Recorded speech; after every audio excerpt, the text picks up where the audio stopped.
I'm almost sure that you've heard about my loss. And you're probably wondering, you say, well, why are you here? I don't mind telling you, this is tough. Might be tough. But you know, I've relied on a lot of things in my life. One has been the man upstairs. And when he talks to you, he tells you the truth. You know what I'm saying? So that gave me the strength. And the other strength is right in front of me right now. That would be you, ladies and gentlemen. I said to myself, as tough as this is, of all the venues that we played, if there's ever one, there's been one that I need to be at, it would be this one. And the reason for that is because for 20, 30, 40, 50 years, you have supported this group. And I want you to know how much I appreciate it. And don't take it for granted. That's why I said, if you're strong enough to be here, I should be strong enough to be here.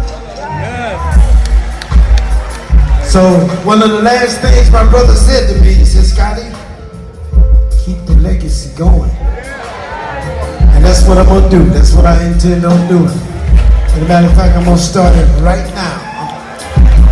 And I'm gonna start it by introducing a brother that's gonna be right with me, keeping this legacy going like he has been doing for 40 years also. Ladies and gentlemen, Mr. Lavelle the Greek.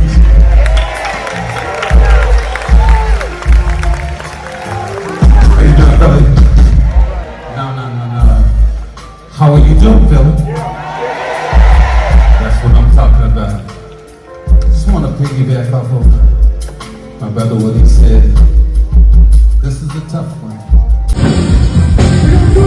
Are you ready? Are you ready?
I welcome you guys back on here. If you're new, consider subscribing, liking, and also share this video. So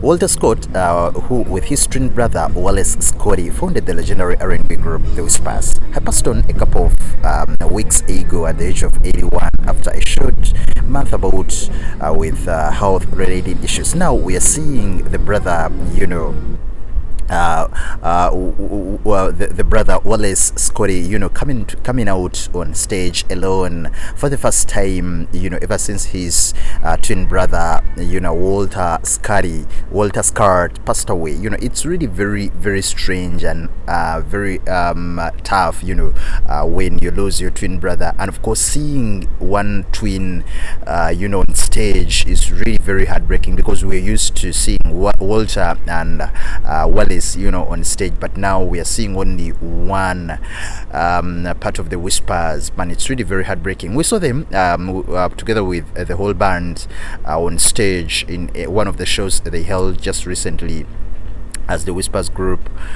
And Walter Scott, we all know he had been living with a couple of health issues, like I've told you, and he died in the Northridge neighborhood of Los Angeles. Scott and his twin brother Wallace co-founded the Whispers in California with Nicholas Caldwell, Marcus Hudson, and Goldie Hammond in the early 60s. And of course, the group released their first album, I think it was in around 1964, through the Door Records, but an album did not materialize until 1969 in the form of Planets of Life, released via Soul Clock. Despite a prolific output, the Whispers did not find commercial success until the 70s, when they joined Dick Gravely's Solar Records, and the group's 1979 self-titled album in particular was hugely popular and contained the band's signature song "And the Beat Goes On." So but right about now, man, we are still praying for the other twin, that is Wallace, man, because losing your twin brother whom you had been together with for almost your entire life is really very, very heartbreaking. We'll continue to pray for them, pray for the Whispers, and of course continue wishing Wallace a very healthy life, and of course a successful music career, and of course we hope he will go through this turmoil peacefully.